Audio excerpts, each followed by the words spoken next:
Welcome back sa ating channel. So for today's video, sumagot tayo ng katanungan mula sa isang viewer. So sabi dito ni Sir Jupiter Sumuhed.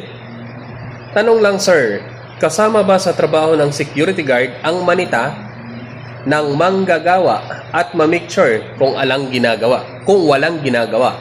So sabihin natin na ito ay nasa isang example lang, ito ay nasa isang factory. Siguro nag-ikot yung security guard tapos wala silang ginagawa, napicturan or nami-picture yung security guard. Ang tinatanong niya is trabaho daw ba yun ng security guard? So ang kasagutan dyan, kung ang company naglabas ng memo na during sa working time kailangan nagtratrabaho kayo, hindi kayo pabanjing-banjing at sinasabi na bawal,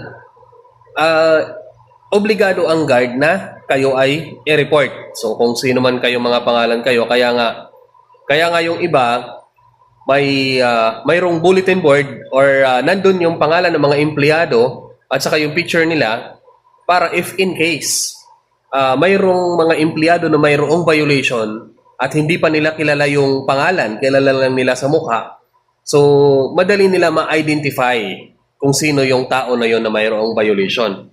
At saka nasa nasa 11 General Orders ng Security Guard. Lalong-lalo na kung mayroong memorandum. Okay? So ano ba yung sinasabi doon sa General Orders?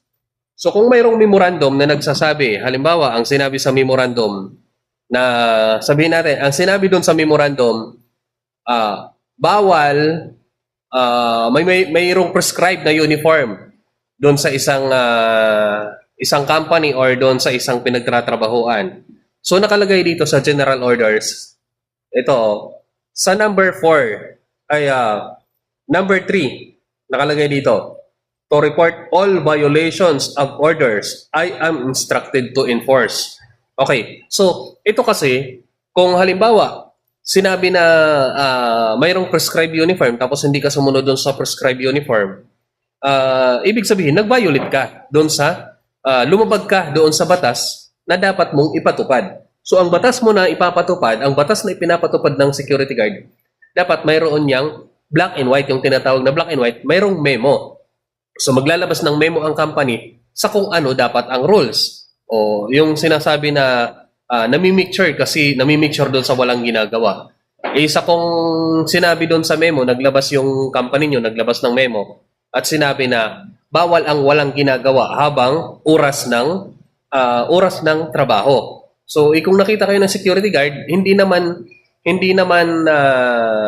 tama na basta gagawa lang siya ng report in writing lang kasi i-report ka eh. Gagawa siya ng report in writing bilang ebidensya ng security guard na kayo ay walang ginagawa nung time na yon, is nag-take siya ng picture, pinicturean niya kayo. Okay? So dahil ganun nga, pinapatupad niya ang order na i-report kung sino yung mga walang ginagawa while on duty or habang nasa trabaho, oras ng trabaho, kaya kayo na-report. Tapos ang picture is para ano na lang yon, supporting documents. Okay? So, ayan, hanggang dun lang. Sana nasagot ko yung katanungan mo, sir. Okay? Thank you.